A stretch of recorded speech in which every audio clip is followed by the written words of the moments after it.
Ewan drew closer, his wings stirring the air. He landed with a ground-shaking thump beside her and, like a large dog, shook the sea spray off his scales. He lowered his head, and she rubbed him between his ears. "Welcome back," she whispered. "Did you enjoy your stroll?" He stretched, leaning back onto his haunches with his front shoulders pressed down. "It gets the blood flowing." He rose and flapped his wings. Water droplets flew from him and misted about them. "Good. I have something to show you." She led him away from the cliff face and over to a roadside hedge. Small yellow flowers connected by a webbing of spidery stems covered a large section of the shrubbery like a net.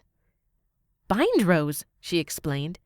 "It is a natural antidote to many sorts of poisons, and it slows or prevents the spread of infection in wounds." She plucked one of the tiny blossoms and crushed it between her fingers. "Smell."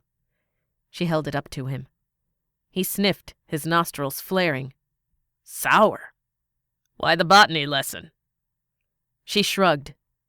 "It has been a while since I had a chance to exercise my scholarly credentials, and I don't want to get rusty. You are sharp enough that I could teach you most of what I know over the course of our travels, and who knows, someday it may save your life." He laughed quietly. Though his dragon-sized lungs allowed him a great deal of volume, he usually kept his voice level and low, rarely speaking above the tone of an average human conversation. She could count on one hand the times she had heard him truly roar. "Dragons aren't immune to poison, you know," she said. "No, but I find it unlikely anyone would be able to poison me. I only eat what I catch." "Well, there are other uses for medicinal herbs.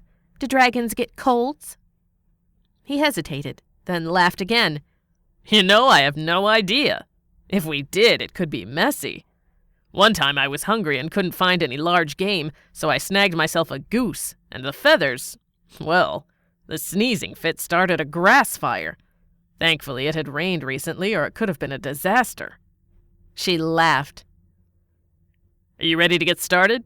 I was thinking we could go inland next, maybe stop by the academy and say hello to Martin," he said. She brightened at the thought. Other than Ewan, Martin was her closest friend. She hadn't seen her former superior, and Ewan's childhood friend, in several months. "I thought you would like that idea." He bent down so she could clamber onto his neck.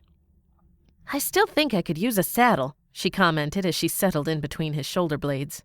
He snorted and launched himself into the air.